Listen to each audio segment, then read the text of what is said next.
ஆத்ம வித்யா யோகாவின் ஆன்மீக நறுமணம் ஆக்கம் பெறும் நம் மனம். வாழ்க்கையின் பாரத்தை குறைக்க நாம் பழக வேண்டிய மிக முக்கியமான கலை த ஆர்ட் ஆஃப் டிட்டாச்மெண்ட், அதாவது பற்றற்ற நிலை.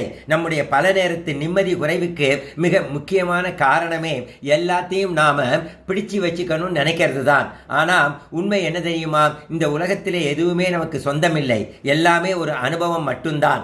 நாம் நேசிக்கிற மனிதர்கள், நாம் அனுபவிக்கிற சந்தோஷம், ஏன் நாம் அனுபவிக்கிற கஷ்டம் கூட ஒரு மேகம் மாதிரி நம்மை கடந்து போய்கிட்டே தான் இருக்கும். அதை நாம சொந்தம் கொண்டாட நினைக்கும் போதுதான் பயமும் வலியும் வருது.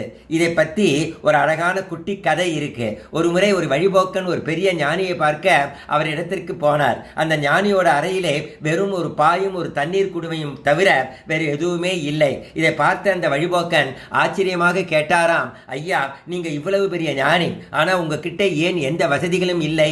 உங்க பர்னிச்சர் மற்ற பொருட்கள் எல்லாம் எங்கே அப்படின்னு கேட்டாராம். அதற்கு அந்த ஞானி அமைதியாக சிரிச்சுக்கிட்டே கேட்டாராம், தம்பி, முதல்ல உன்னோட பர்னிச்சர் எல்லாம் எங்கேன்னு சொல்லு. வழிபோக்கன் குழப்பத்தோட, நான் இங்க தற்காலிகமாக வந்த ஒரு பயணி ஐயா, என்கிட்ட எப்படி அதெல்லாம் இருக்கும் அப்படின்னு சொன்னானாம். அதுக்கு அந்த ஞானி சொன்னாராம், நானும் அதே மாதிரி ஒரு பயணிதான். இந்த உலகத்திலே நாம எல்லோருமே தற்காலிகமாக வந்தவங்க தான். இங்க எதுவுமே நிரந்தரம் இல்லைங்கிறப்போ எதை நாம சொந்தம் கொண்டாட முடியும்? இதுதான் நாம் புரிஞ்சிக்க வேண்டிய ஆழமான உண்மை. பற்றற்று இருப்பது அப்படின்னா அன்பே இல்லாமல் இருக்கிறதுன்னு அர்த்தம் கிடையாது. எதையும் ஆக்கிரமிக்காம, எதன் மீதும் அதிகாரம் செலுத்தாம ஒரு சுதந்திரமான மனநிலையோடு நேசிக்கிறது தான் உண்மையான அன்பு.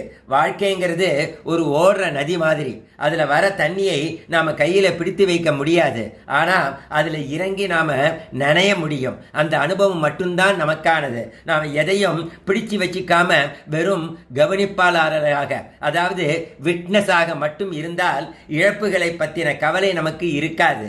எப்போ நாம எதுவுமே என்னுடையது இல்லை அப்படின்னு உணர்றோமோ அப்போதான் நம்ம வாழ்க்கை ரொம்ப லேசாகும், மன அமைதி கிட்டும். இறைவா நன்றி.